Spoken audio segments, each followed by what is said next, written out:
Bonjour, j'espère que vous êtes bien prêts pour un message qui va ranimer le feu pour Jésus-Christ.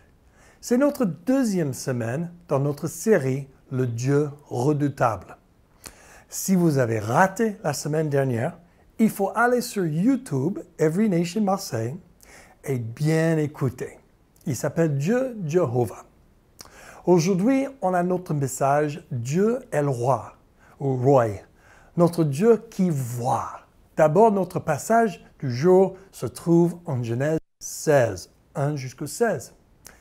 Sarai, la femme d'Abraham, ne lui avait pas donné d'enfant, mais elle avait une servante égyptienne du nom d'Agar. Sarai dit à Abraham, « Voici que l'Éternel m'a rendu stérile, et des relations avec ma servante, peut-être aurai-je par elle des enfants. » Abraham écouta Sarai.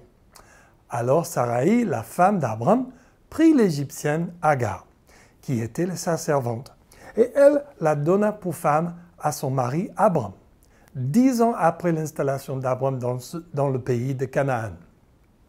Il eut des relations avec Agar et celle-ci tomba enceinte. Quand elle se vit enceinte, elle regarda sa maîtresse avec mépris. Sarai dit à Abraham, « L'injure qui m'est faite retombe sur moi. C'est moi qui ai mis ma servante dans tes bras, mais quand elle a vu qu'elle était enceinte, elle m'a regardé avec méprise. Que l'Éternel soit juge entre toi et moi. » Abraham répondit à Sarai, « Ta servante est en ton pouvoir. Traite-la comme tu le jugeras bon. » Alors Sarai maltraita Agar, de sorte que celle-ci s'enfuit loin d'elle.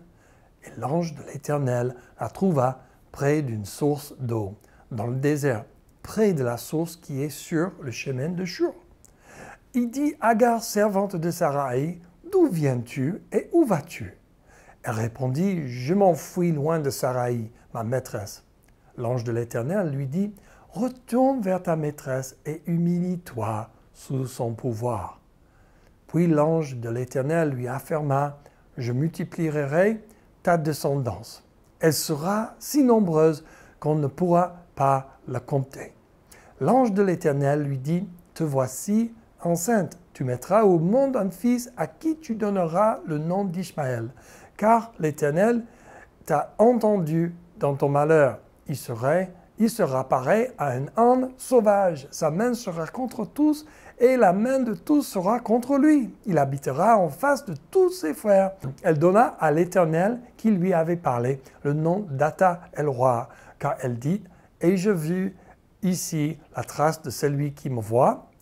C'est pourquoi l'on appelle ce puits le puits de l'Achai roi. Il se trouve entre Kadesh et Bared. Agar donna un fils à Abraham, et celui appela Ismaël, le fils d'Agar, que Agar lui donna. Abraham était âgé de 86 ans lorsque Agar lui donna Ismaël. Alors, pour un peu de recherche herméneutique, comment cette histoire dans Genèse 16 s'inscrit, elle, dans le contexte plus large de la Genèse et, en particulier, l'histoire d'Abraham? Cette histoire est présentée comme un autre chapitre, l'histoire d'Abraham. À ce stade du récit, Abraham a reçu l'appel de Dieu d'aller à Canaan et la promesse de descendance. Genèse 12, 1 à 9. Il s'est enfui en Égypte pour éviter la famine, en Genèse 12, 10 à 20. Il s'est séparé, neveu, Lot, en Genèse 13. Il a sauvé Lot des guerres locales, Genèse 14, et Dieu a réitéré sa promesse de descendance en faisant alliance avec Abraham en Genèse 15, semblable à l'incursion d'Abraham en Égypte, où Abraham a non seulement quitté la terre promise, mais presque abandonné son épouse Sarah. Fais attention, dans cette histoire, nous voyons Abraham et Sarai agir de manière qui suggère qu'ils n'ont pas pleinement confiance en Dieu pour remplir ses promesses. À bien des égards, c'est une histoire d'Abraham et l'infidélité de Sarai envers Dieu et la fidélité continue de Dieu sont seulement envers Abraham et Sarai. Mais à Agar, esclave victime de l'infidélité d'Abraham et de Sarai, point.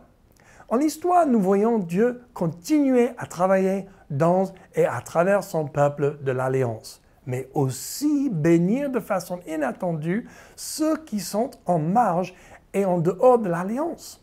C'est une histoire sur les conséquences de ne pas faire confiance à Dieu, mais aussi sur la façon dont comment Dieu fait sortir la rédemption de notre choix pécheur.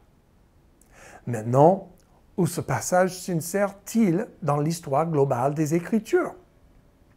À première vue, Genèse 16 ressemble presque à une impasse. Fils d'Agar, Ismaël n'est pas élu ligne d'Abraham, donc cette histoire ne semble être rien de plus qu'une histoire de mise en garde. Un exemple de ce qui arrive quand nous essayons d'accomplir les desseins de Dieu dans notre propre force. Mais pourrait-il y avoir plus? Y a-t-il des façons plus grandes que cette histoire s'inscrit dans le récit global de l'Écriture? Si oui, que pouvons-nous apprendre de cette histoire? Je dirais que cette histoire a 3 effets. Numéro 1, tout d'abord, il nous révèle la nature de l'humanité. Ce n'est qu'une des nombreuses histoires dans la Bible qui illustraient pour nous le péché et l'infidélité de l'humanité, même ceux qui sont choisis par Dieu, comme Abraham. Ce n'est pas le point le plus important de cette histoire, mais nous ne devrions pas passer sur ce point trop rapidement. En une seule nouvelle, nous trouvons l'incrédulité, l'infidélité sexuelle, exploitation, les conflits conjugaux, la jalousie, la convoitise et les abus. Cette histoire est rappel de la dépravation de l'humanité. Deuxièmement, et plus important encore, cette histoire nous donne un aperçu à une révélation sur le caractère de Dieu. Non seulement on nous donne un nouveau nom pour Dieu, El Roi, mais on nous donne une histoire qui sa compassion pour les marginalisés et les oubliés. Agar était quelqu'un qui oubliait et invisible. Et à sa grande surprise, Dieu non seulement l'a vu, mais il l'a appelé et a donné un but à sa vie.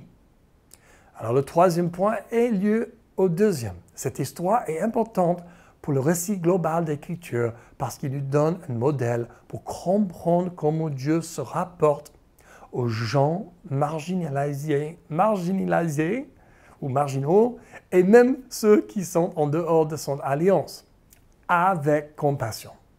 Nous ne les verrons peut-être pas, nous les manquons, mais Dieu ne le fait pas. L'histoire d'Agar est juste le premier dans une longue lignée d'histoire de Dieu, voir des femmes invisibles en marge de la société et apporter un but rédempteur à leur vie.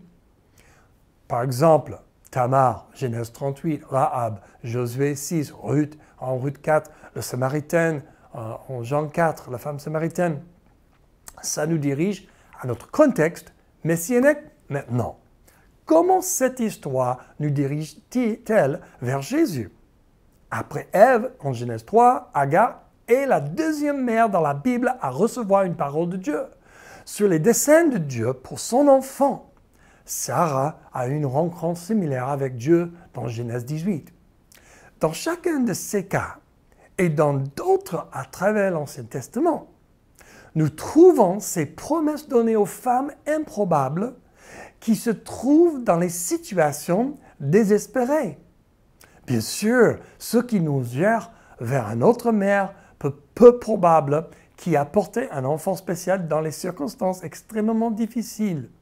Marie, la mère de Jésus. Dieu, semble-t-il, préfère accomplir les desseins rédempteurs par mère oubliée et bébé sous-estimé. Pourquoi? Parce que cela révèle quelque chose sur qui il est. C'est un Dieu de compassion, le Dieu qui voit ceux que le monde a oubliés et sous-estimés. La naissance, la vie et la mort de Jésus nous montrent ce Dieu en pleine couleur.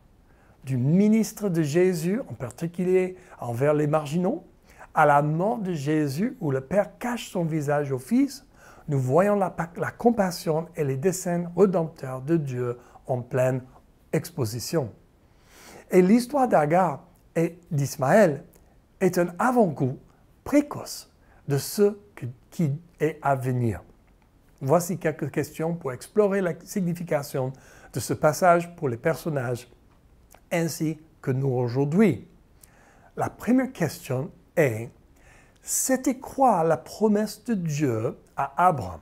Et est-ce que ça compte pour ses enfants nés aux serviteurs aussi? On se rappelle en Genèse 12, on voit la promesse que Dieu a donnée à Abraham.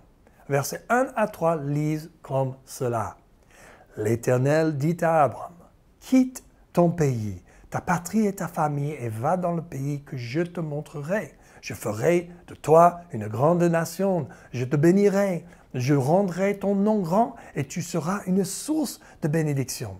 Je bénirai ceux qui te béniront et je maudirai ceux qui te maudiront.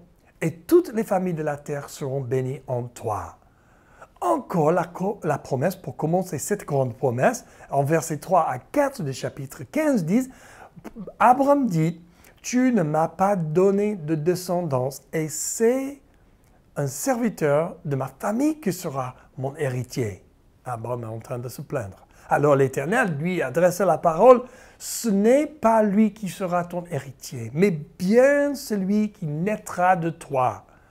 On voit clairement qu'Ismaël n'est pas le fils de la promesse, parce qu'il vient du serviteur. La promesse est pour lui et sa femme Sarai. Alors ma conclusion est que la promesse de Dieu sur la vie d'Abraham, une fois parlée, c'est fait. C'est-à-dire que même si Abraham et Sarai n'ont pas fait confiance en Dieu, le pouvoir de la parole parlée par Dieu a toujours un effet. Ismaël sera de quelque sorte un récipient de cette promesse pour multiplier. Et sa vie est importante à Dieu grâce à son papa Abraham. Mais pour l'accomplissement de la promesse, la vraie promesse de Dieu plus grande, le fils d'Abraham doit venir de Sarai et Abraham, bien sûr. Qu'est-ce que ça veut dire pour nous aujourd'hui? Nous sommes les héritiers de la promesse en Abraham, grâce à notre foi en Jésus-Christ. Alors nous devrions multiplier, être bénis et être une bénédiction aux autres, incluant les nations. Mais il faut attendre les promesses que Dieu nous donne parfois longtemps. Mais il est toujours fidèle, amen. Alors, ça nous amène à notre deuxième question. Pourquoi est-ce que Sarai a créé ce plan avec Agar? La plupart des experts sont d'accord que Sarai avait perdu sa foi dans la promesse de Dieu. Elle avait déjà attendu si longtemps. Alors, point d'interrogation, elle pense peut-être combien de temps il faut traîner. Peut-être si Dieu n'accomplit pas sa promesse après un certain temps, c'est un signe que je peux l'aider. Elle a décidé à aider Dieu. Est-ce que tu n'as jamais pensé à cette pensée? Aider Dieu, c'est la fierté et l'orgueil de penser que nous aidons Dieu. C'est toujours l'inverse. C'est lui qui nous aide. Et pour nous aujourd'hui, Sarai a fait ce qu'on fait souvent. Dans une génération toutes choses instantanées, on veut des choses maintenant. On s'habitue à Amazon livraison sous 24 heures. Et puis on commande quelque chose d'ailleurs et on est obligé d'attendre 3 jours. Et ça nous rend dingue. Oh, combien de temps? L'impatience nous rend tous dingues. Mais Dieu est très patient, non? En 2 Pierre 3, 9, il dit: le Seigneur ne tarde pas dans l'accomplissement de la promesse, comme certains le pensent. Au contraire, il fait preuve de patience envers nous, voulant qu'aucun ne périsse, mais que tous parviennent à la repentance. C'est fort. Et alors, ça nous amène à une troisième question. Pourquoi ce plan n'a pas marché et qu'Agar a été maltraitée? Bon, il y a plusieurs raisons. D'abord, ce n'était pas ce que Dieu a promis. C'était un acte de la chair. Et chaque acte de la chair est comme un péché, car notre chair est pleine de péchés, saturée même. Alors le péché toujours produit plus de péché, plus de dégâts. Et c'est pour ça que Agar est devenue vicieuse avec Sarai. Le texte dit, par exemple, elle regarde sa maîtresse avec méprise. À cause de cette méprise, Sarai est devenue en colère et a commencé à maltraiter Agar. C'est comme deux filles au collège avec un problème de petite amie. Ok, on s'arrête là. Bon, Agar ne pouvait plus supporter. Alors, elle a quitté la protection et la provision d'Abraham pour faire la vie seule. Est-ce que tu as jamais devenu fou de rage sur la maltraitance et quitté l'autorité dans ta vie? Certainement, nous avons tous fait notre version de cette histoire, non? On est à Marseille, n'est-ce pas? Hein? Oui, bon. Dieu intervient juste à l'heure. Voici la 4e question. Comment intervient Dieu? Sur la route vers Égypte, les origines d'Agar, Agar est visitée par soit un ange de Dieu, soit une théophanie. On ne sait pas exactement, mais les théologiens disent les deux sont possibles. Quand Dieu arrive sur la scène, en toute chose, il fait 4 choses importantes. Numéro 1, il rappelle Agar par son nom. Il appelle Agar par son nom. Dieu connaît son nom et il connaît ton nom. Il connaît tout le monde par nom. Il pose, numéro 2, une question. D'où tu viens et où tu vas aller? Dieu veut nous entendre parler avec lui. Troisièmement, Dieu donne une instruction. Retourne vers ta maîtresse et humilie-toi sous ton pouvoir. Dieu veut nous donner les instructions, mais ça prend de l'humilité. Dieu nous envoie vers les autorités, parfois maltraitants, mais fais attention avec cela. 4e question, Dieu lui donne une promesse de descendants très similaire à la promesse d'Abraham et même à Adam et Ève. Et Dieu ne méprise personne. Il donne le même type de promesse aux gens méprisés et maltraités, même le fils d'un serviteur esclave. Et maintenant, on regarde vers Ismaël et sa naissance. Voici la 5e question. La naissance d'Ismaël représente quoi alors? Ismaël signifie le mot « Dieu entend ».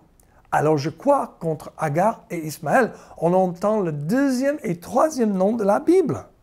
Dieu qui voit et Dieu qui entend. Ça nous rassure parce que nous avons un Dieu qui nous voit, peu importe combien on pense qu'on est insignifiant. Alors la naissance représente un Dieu de compassion, la communication. Il nous voit dans nos circonstances complexes et graves et il écoute. Il agit selon sa compassion de nous donner une identité, un but et tout l'amour dont on aura besoin. 6e question, c'est quoi la connexion avec la naissance de Jésus?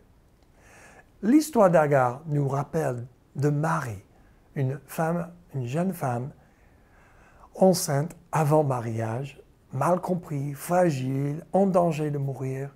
Marie était aussi encouragée par un ange de Dieu qui lui a dit justement « N'ayez pas peur, Marie, vous avez trouvé grâce auprès de Dieu. Tu tomberas enceinte, tu enfanteras un fils et donne-lui le nom de Jésus. Il sera un grand homme, il sera appelé le Fils du Très-Haut. Le Seigneur Dieu lui donnera le trône de son ancêtre David, et ton fils sera roi du peuple de Jacob pour toujours, et son royaume ne finira jamais. » Dieu se servit de Marie comme un outil pour amener la promesse de Dieu pour la restauration, réconciliation de toute l'humanité. Si Dieu peut utiliser Agar et certainement Marie à travers des circonstances complexes, dangereuses et même effrayantes, est-il possible qu'il veut nous utiliser aussi? Dieu préfère utiliser les gens méprisés, maltraités et abîmés à mon avis. Pourquoi? Parce qu'il reçoit toute la gloire. Alors mon conclusion, c'est que Dieu est le roi ou El Roi. Il voit tout.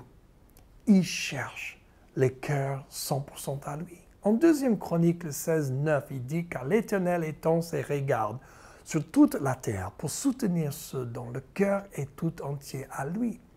Est-ce que tu as jamais posé la question pourquoi je ne me sens pas soutenu par Dieu? Ou pourquoi je ne reçois pas la force pour avancer?